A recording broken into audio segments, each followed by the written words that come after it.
don't know me, I'm Zaira Zamudio from Riverine Plains, and I'll be facilitating this session again.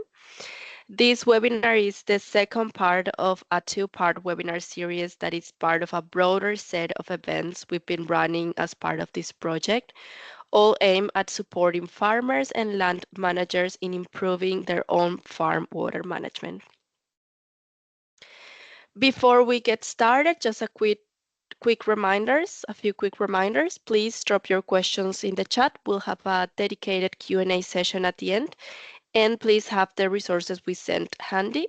If you joined later or didn't receive the materials, let me know and I'll make sure you get them after the session.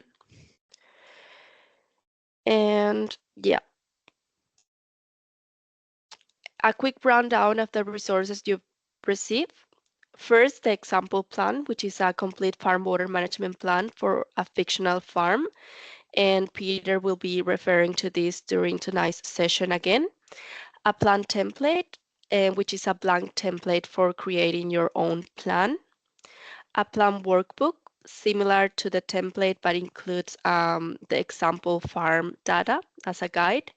And you can use this during the webinar because it contains information from the example plan, as I mentioned.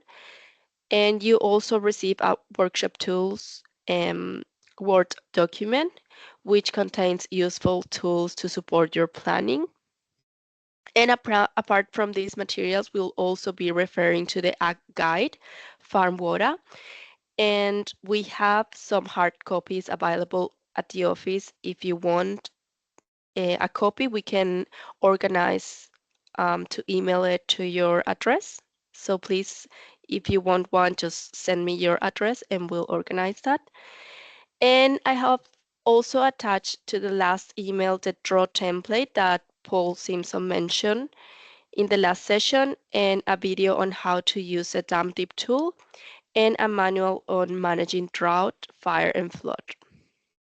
Those materials were mentioned in the last session, but weren't in the first email. So I created a new email and attached those extra materials or resources.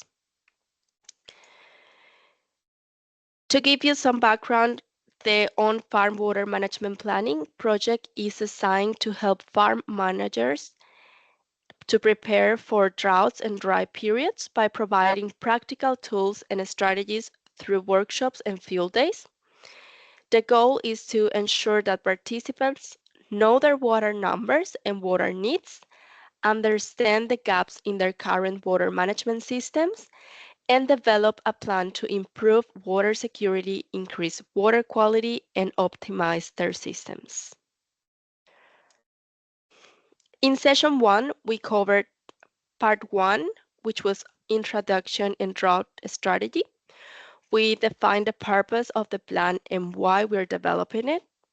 We also review an example property map to understand key features like water sources and infrastructure and discuss drought management strategies.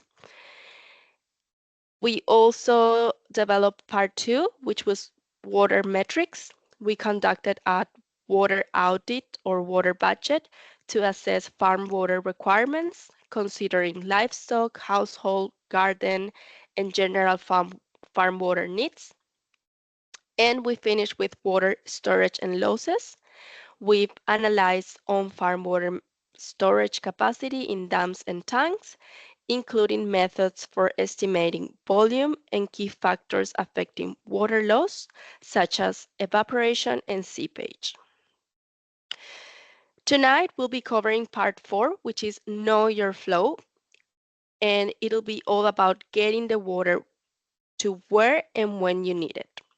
We'll explore different options for water distribution and management to ensure efficiency and reliability on your property.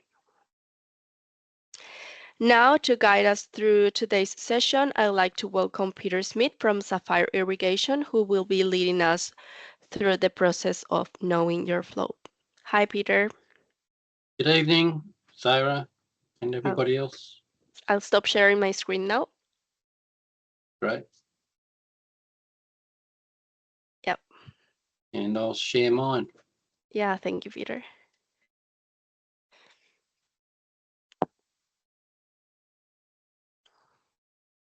Now, hopefully that's clear. My Yeah, PowerPoint's up and clear. perfect. Terrific. All right. Thanks, Sarah. Just to reiterate a little bit of what you've just said there, that was last week on the 11th of March. We covered those items that you just mentioned. And this evening, in the below part of the screen, we're going to quickly have a look at, do you have enough water, which is a key question. And then we're going to look at water distribution, as Sarah mentioned, and just a touch on planning and implementation to encourage you to carry through with some actions. And the plan workbook that Sarah just mentioned, as we looked at last week, is laid out in those 4 parts. And we are at part 4, as Sarah said, which is from page 21 to 31. And part of that is what are your options, which I just mentioned we'll touch on. So we've covered the first 3 sections, and we're going to be looking at the last section. And this is the first table in the Know Your Flow section. It's table 9 on page 21 of your workbook. And this table is really just a summary of all the information from the previous sections, section 2 and 3 anyway. We've got the number of days in summer, that's 181 days of our 6 months of summer, from the 1st of October to the 31st of March. We're saying we've got a long summer, 181 days. And last time we worked out our livestock water requirement and filled in table 1. We came up with 3,585,610 litres. We did similarly for our garden requirements around the farmstead, homestead and the like. On table 2, we came up with 724,000 litres for the 6 months. For the household uses, in table 3, we came up with 353,300. And for general farm needs, for our fictitious farm, we came up with 5,270 on table 4. And then we made an allowance for firefighting in table 5, and we came up with 164,000 litres. And if we total all of those together, we come up with 4,832,180 litres, or 4.8 megalitres of usage, water usage across that 6-month period.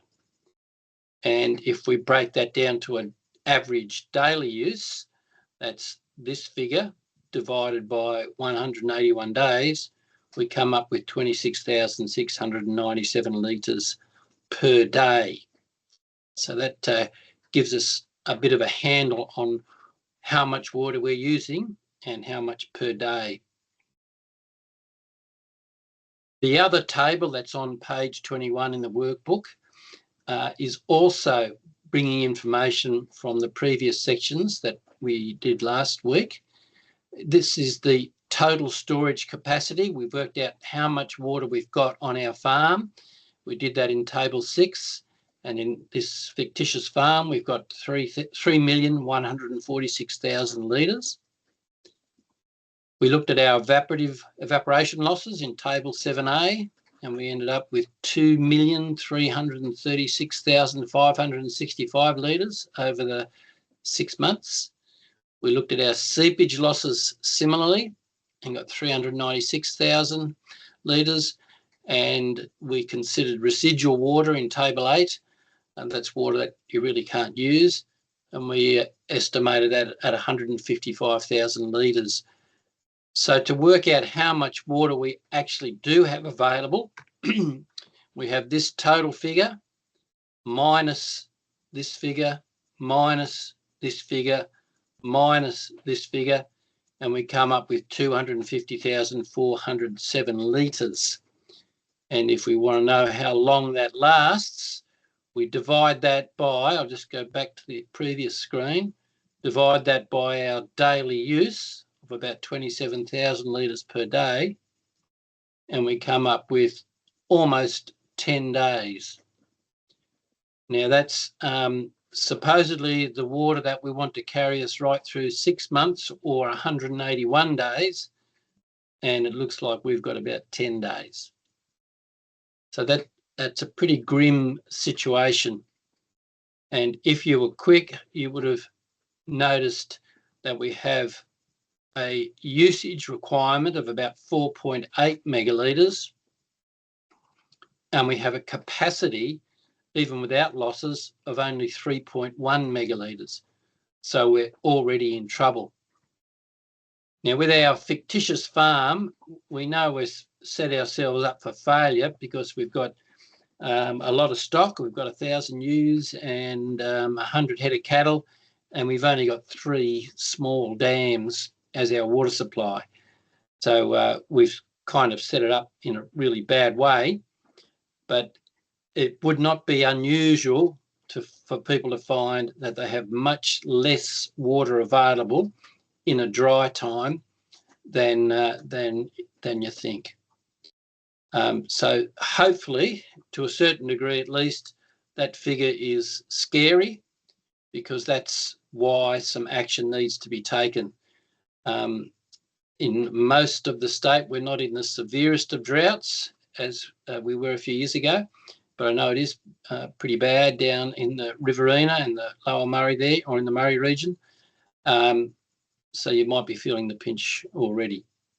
We don't want to be in that circumstance when the really bad drought comes. So the idea is to get a handle on this and then take some action. So the question is, are you happy enough with that?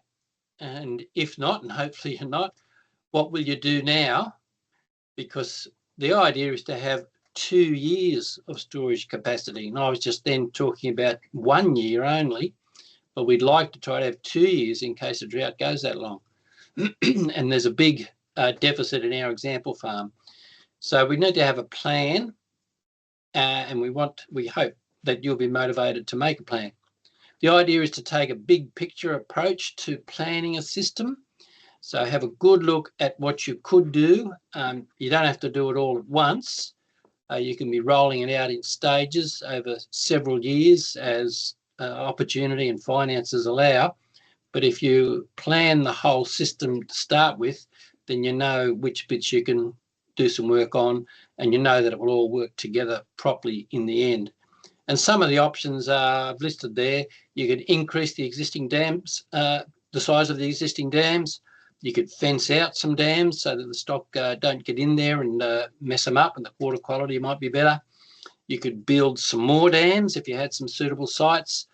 You might install a reticulation system, which we'll talk about again shortly. And there's other options, which if there's some at the end of the booklet, which we can mention, but you might want to talk options over with Sarah or others who know something about the various options in the region, in your region.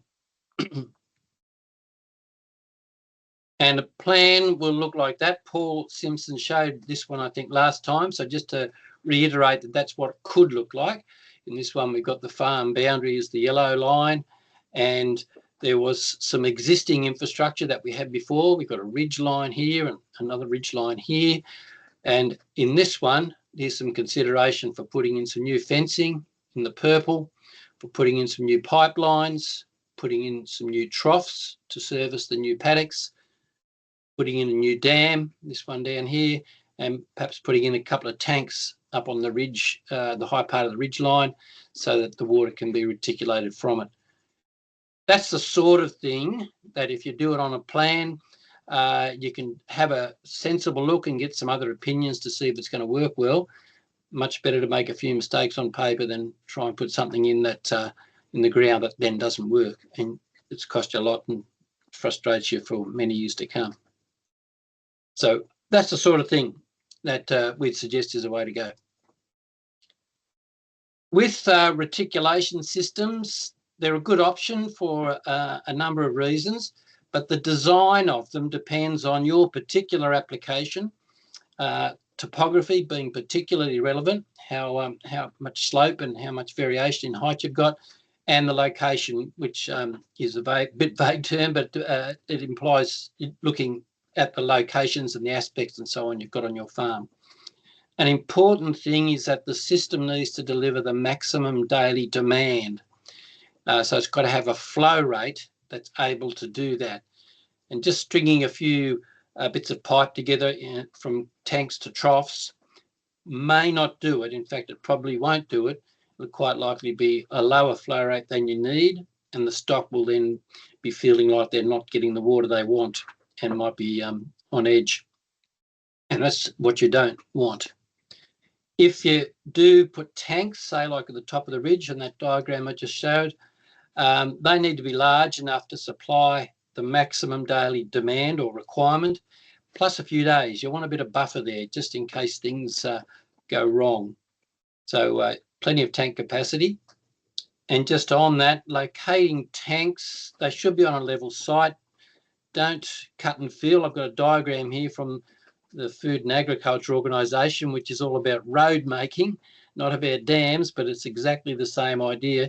If you do this on the edge of a slope and you cut out of here and put the fill there, and if you put your tank base across there so that the tank is sitting in this section, almost certainly this bit here will compress and the tank will tilt to that side and it might crack, or if it's a plastic one, it might lose its integrity altogether. You want to do this, just completely cut into the side of the hill and take the surplus somewhere else and set the tank in there on soil that's all the same compaction.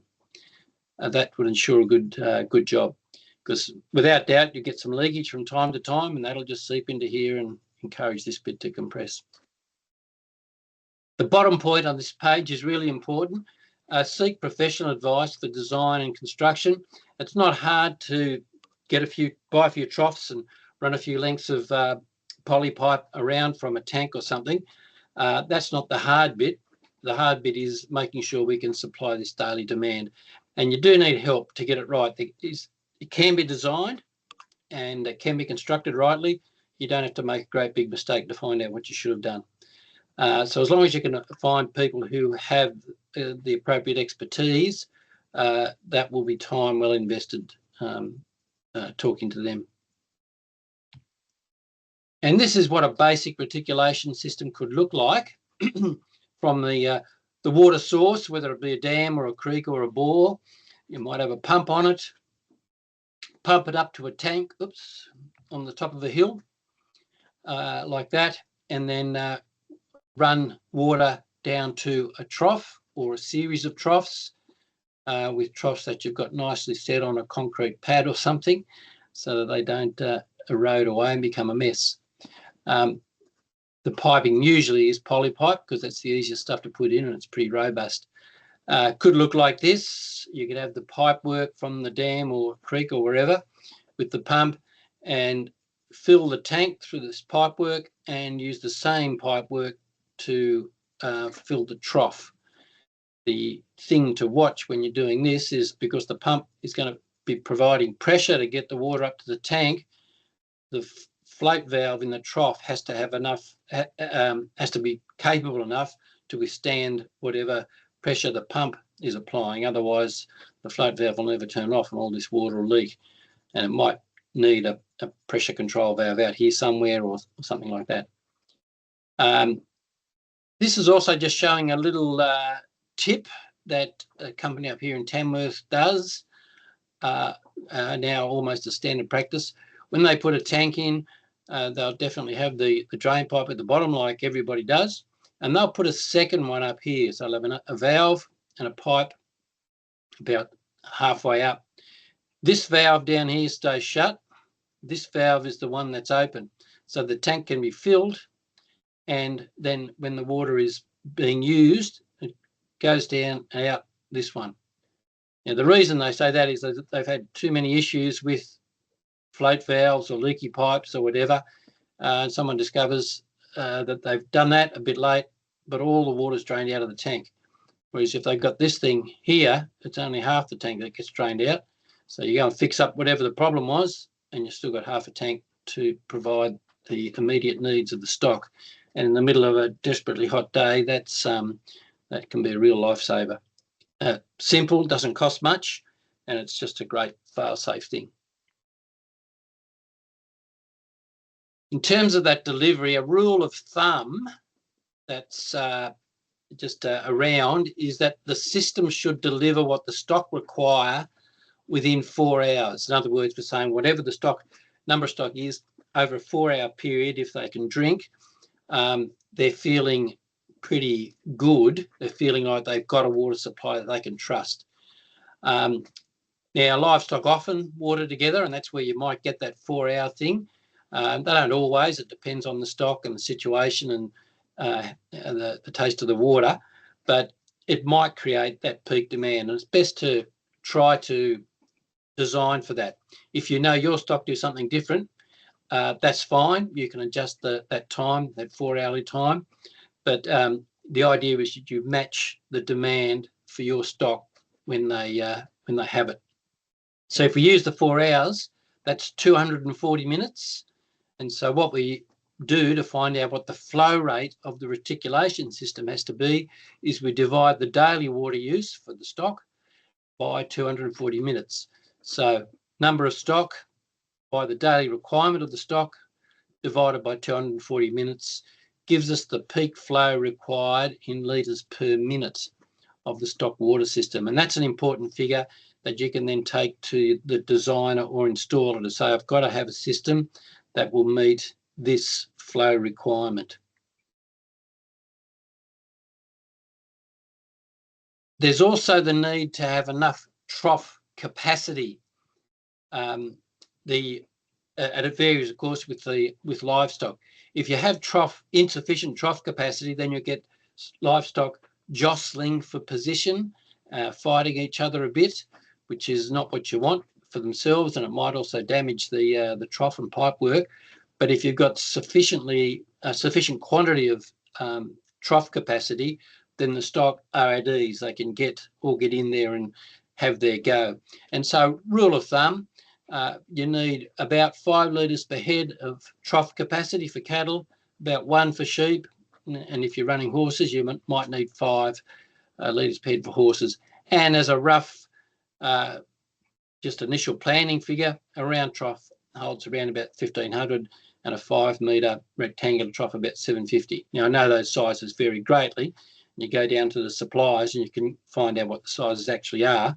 But in initial consideration, that might just let you know whether you're roughly in the ballpark or not. In the plan workbook, table 11 on page 23 is where we've worked these things out a little bit. So here's our stock, dry ewes, 1,000 of them, and we know before the information we used in the previous tables needs 10 litres per head per day. So our total daily requirement is 10,000 litres, and we want to get that to them in 4 hours or 240 minutes. So we divide 10,000 by 240, and we get 42 litres per minute of flow rate we need for the ewes. And we've got 100 dry cows. They need a lot more water, about 10 times what the sheep need per day. Because we've got 100 of them, we need 9,800 litres per day. Divide that by 240, we need 41 litres per minute for the dry cows. So we add those together to give us 83 litres a minute, and that's the figure that our reticulation system needs to be designed for, the flow rate of 83 litres a minute. And over here on the right, we've just worked out roughly the trough capacity we need. If we need 1 litre per head of sheep, then we need about 1,000 litres of trough capacity, I did again. And with cattle, there's our 5 litres per head. So we need about 500 litres of trough capacity for our 100 head of cattle. So they're just guidelines to get you in the ballpark so you get an understanding of what you're trying to achieve. couple of other tips from the company up here in Tamworth who do a lot of this. I've already mentioned that first one about installing 2 outlets, one at the bottom of the tank and the second halfway up. The second major dot point here, they like to install an air valve at the outlet of the pipework at the tank, because if a trough is going to be flushed out, it creates a big rush of water, a big demand of water trying to go down the poly pipe. And when it's in the middle of summer, that bit of poly pipe up the top that's exposed gets pretty warm and pretty flexible, and it can flatten just by the suction of the water running through. So they put an air valve up there just to stop that, because if the thing flattens, sometimes it might not unflatten the way it's supposed to. And something they also have made a real standard practice of, poly pipe is a strange beast. When it gets warm, it twists and carries on, does all sorts of odd things. So these guys, when they put it in, they're putting it in quite deep at about 450 millimetres below the ground surface. Anything less, they reckon they've had to go back and fix it up too many times, because it twists and carries on, and if there's not enough earth over the top, it can emerge from the trenches. So these guys make that their standard practice. And it's also better for keeping the water cooler. You can imagine the ground surface is pretty warm, and the closer the pipe is to the ground surface, the warmer the water is going to be. That's not as enjoyable for the livestock. So there's some tips for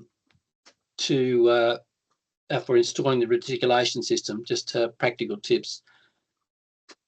If a pump is required, pumps can be selected to suit the job, and there is a wide range of pumps available.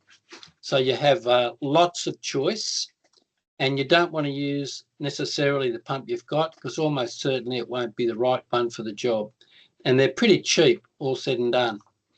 So select the right one so that it doesn't frustrate you forever after. And all we need is 2 parameters. This flow rate that we've got there is that same flow rate we just calculated. This one we've got in litres per second. Before we calculated in litres per minute, so it's fairly easy to convert that. And then we just need to know the total head, which is how high you've got to push the water, and whether you've got how much friction loss you've got in the pipework. So not very complicated concept, and if we can get the figures, which we can usually make pretty good estimates of, then we can get a pump that's pretty well suited to the job. And when you are setting up a pump, don't just set it up loosely and leave it sitting on the ground. For pumps to be serviceable, to work well over a long period of time, they need to have a secure footing, a good proper base, and preferably built up a little bit. So if there is any leakages, water drains away from the pump, not to the pump. It needs to be lined up properly with the motor and whatever else. The pipes need to be properly fitted with the right fittings, so that everything is neat and tidy and it all matches and lines up properly. We don't want it too high above the water level. Now, it's a bit of a technical thing, that NPSHR, which I won't go into, but that's you can't really have most pumps too high above the water level, otherwise they won't work properly. As few bends as possible, particularly close to the pump. We want to have a constantly rising pipe, particularly the suction one if you're pulling it out of a creek. That lets the air get purged. And if you are pulling out of a creek or somewhere, have the suction pipe as large, a pretty large diameter, so that you're not effectively choking the pump. And a good practice is to always open and close valves slowly. So if you've got a pump started and you've got a gate valve on it, you open the valves slowly, and then when it's time to stop it, you close the valve slowly. That stops great shocks happening if you open or close valves very fast. For power supply, without doubt, the electric motors are the easiest to have, the most efficient. the less fussy they are. So if you've got mains power close by, then make use of it. If it's not close by, mains power is too expensive to put on just for a pump. It costs you tens of thousands of dollars per pole these days, and it just simply wouldn't be cost effective. Solar power is an option, but of course it's only available when there is sunlight shining. Panels are these days quite cheap, and as are inverters and so on. Might need a battery if you've got cloudy or a lot of cloudy weather or shading, and sometimes if you do have to pump high volumes, you might need fairly large solar panel arrays to get the power you need. Also, a problem that you might have to have a bit of extra storage to allow for times when you can't get sunlight, and the flow rate might need to be increased because you can't pump at night or anything like that. You can only pump when there is light. Petrol or diesel motors, they're not bad options because they're portable. You can vary the speed really easily. If power's unreliable, they keep going. They do tend to be a touch more expensive. Wind power, I haven't had any experience with that with wind generators really. Same as sunlight, you've got to have wind for the wind power, where you need sunlight for the solar panels. And these days, windmills, people tend to shy away from them because they're a bit expensive, and it says cheap to maintain in terms of buying the parts, but they're not really cheap to maintain in terms of getting someone to do the job. There's not that many technicians around these days. And one little tip for solar powered or wind powered units, a real good idea is to get a pump that allow a portable generator to be plugged in to the electric motor somewhere. So not all motors, or sometimes you got the pump and the motor as a single unit, not all of them have a plug that will allow you to do that. So get a plug, because if it all comes unstuck for whatever reason with the weather, if you can start up the portable generator and plug it in, that can get you out of trouble. So that's another one of those tips. Just want to explain something about pipes and pressure, because it relates to the pipe sizing. And I'm sorry about the scratchy look of this slide. What I want to point out is, if we did have a strange setup like this with a tank and a pipe running along here and a whole lot of pipes that just sticking straight up in the air with nothing on the end, up as high as the tank, if water was not flowing, if we had a valve down here turned off, if the water wasn't flowing, then the level in all of these pipes would be the same as the level in the tank. But as soon as you turn the valve on and get some flow happening, the level drops in these pipes.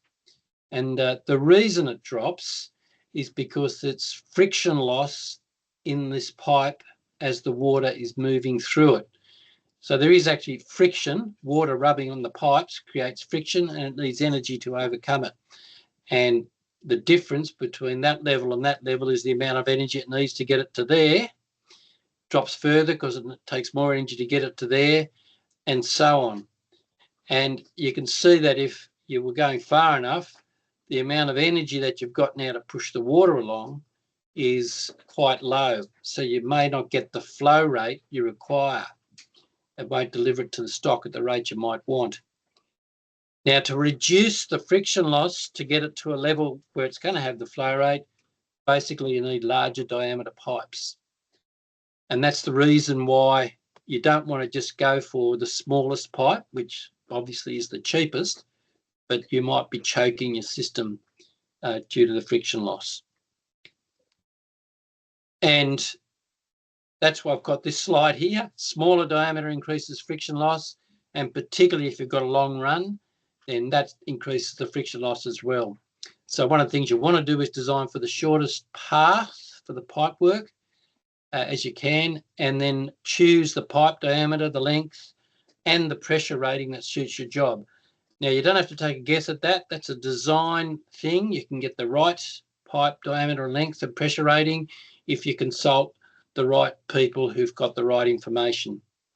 It doesn't have to be a guess. And as I mentioned, it probably will be that you want the bigger pipe diameter. It does cost more, but you'd be much better off investing a few more dollars in larger pipe diameter and maybe high pressure rating, because you'll pay once and cry once for the better stuff. If you get skimp, you'll be crying every year, every time it doesn't work for you. I put this bottom picture in here with the fittings for the pipes, because the fittings have to have the same pressure rating as the pipes. And now the pipes do need to be rated properly, otherwise they won't hold the pressure and they might crack or blow. Same with these joiners. They all need to be the same pressure rating, because if you don't, pipe might not blow, but these things will blow or leak. So, and they do cost more. The high pressure ones cost more than the low pressure ones, but make sure they are matched to the pipe. Again, a couple of tips from my friends up here who do this work.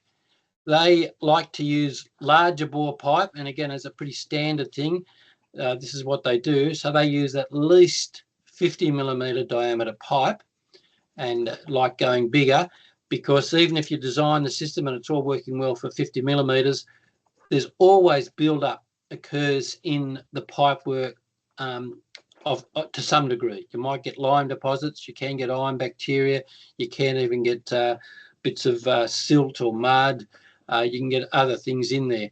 And they build up, and effectively they reduce the diameter of the pipe and therefore increase the friction and reduce the flow rate.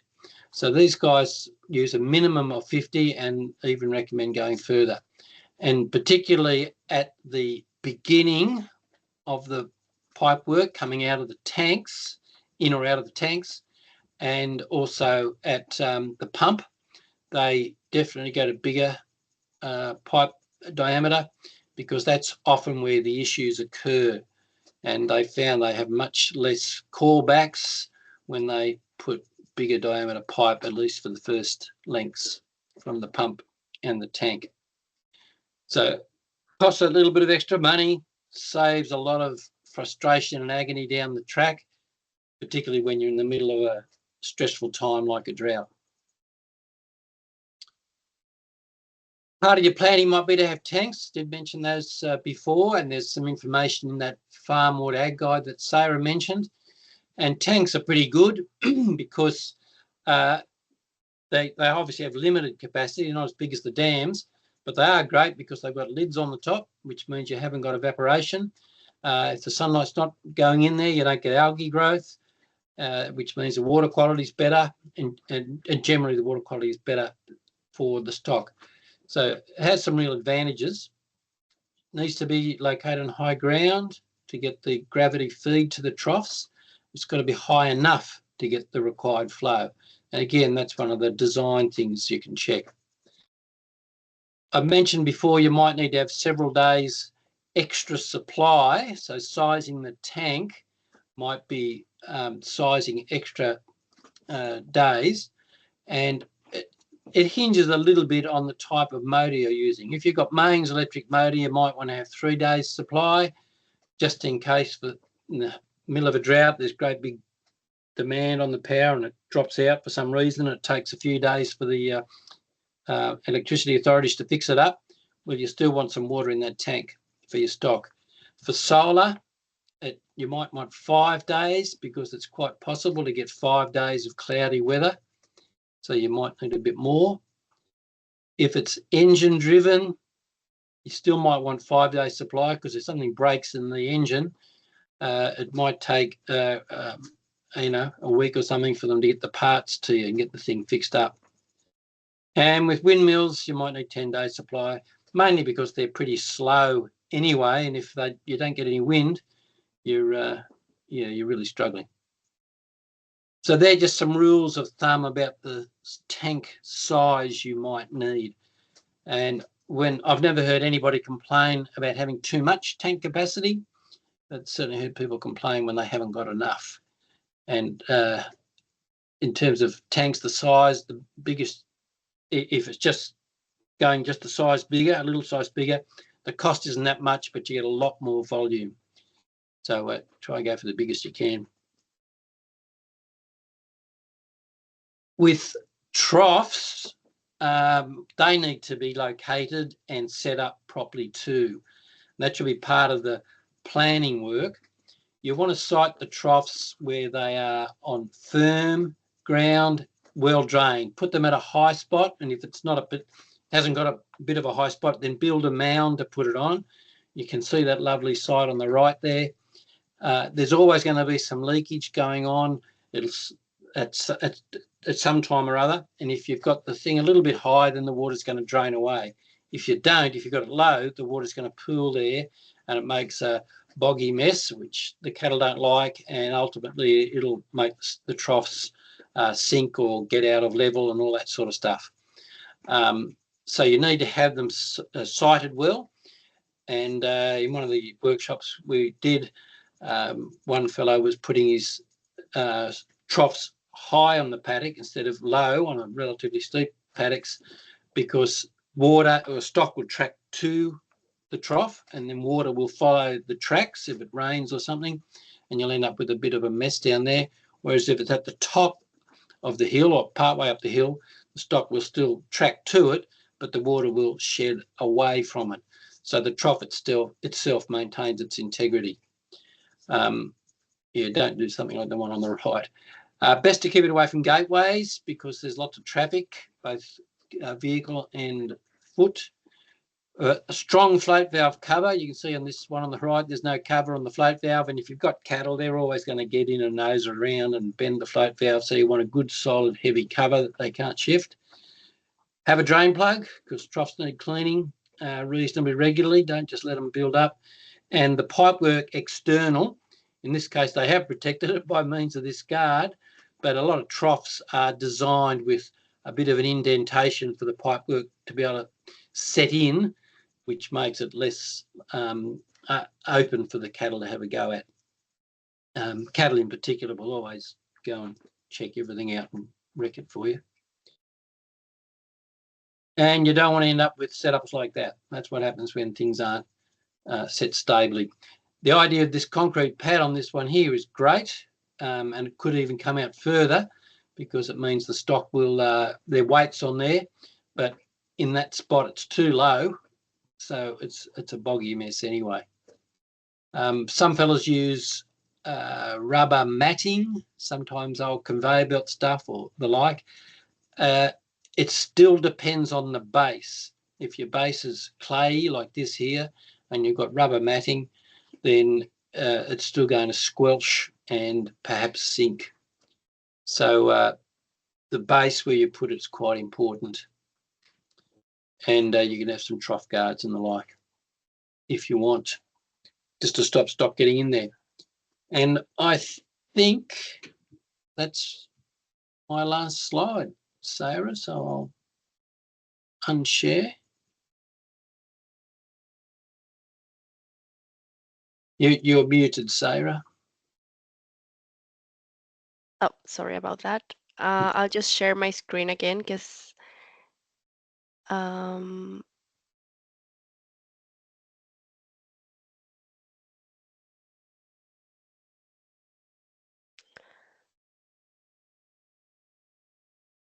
I'll go to the end. Thank you so much, Peter. That was very good. I do have some questions, and yeah, that are recurring between our farmers who attend these events, and that I would like to cover here.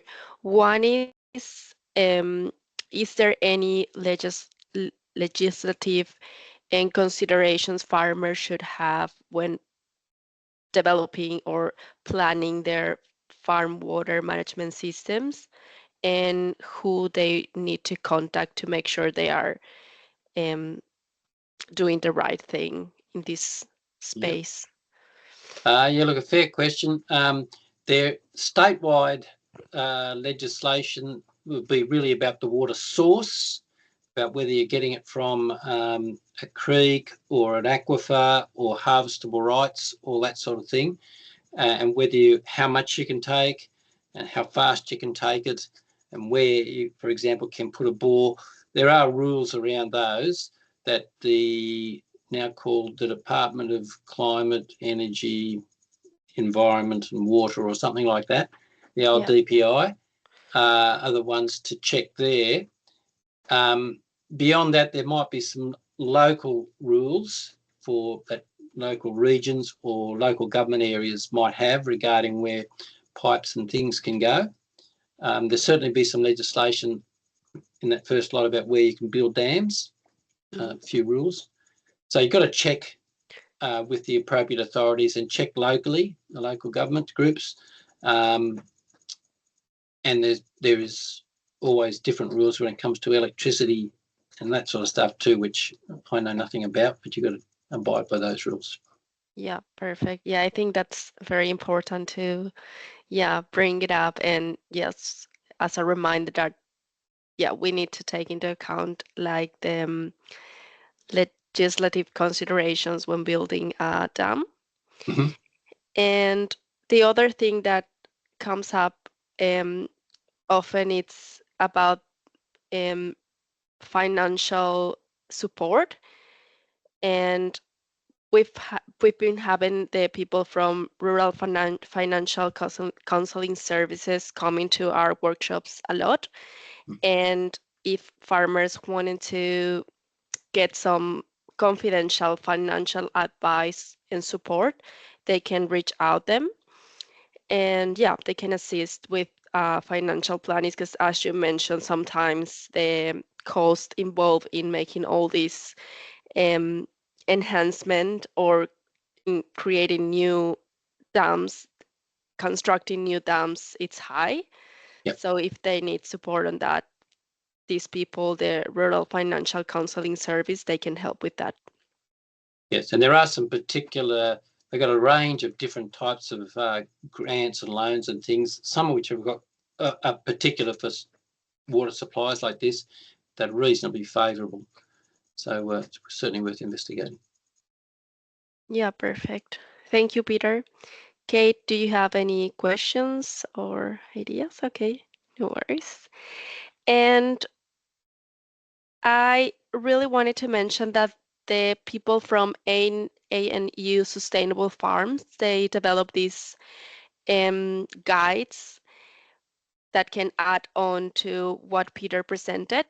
If you are thinking about putting some vegetations or looking at the more ecological side of enhancing your dams, they've developed these resources that are very good, and they are available online. So if anyone wants a copy, they can just go to their webpage and download it. I will make sure to include this in the follow-up email too.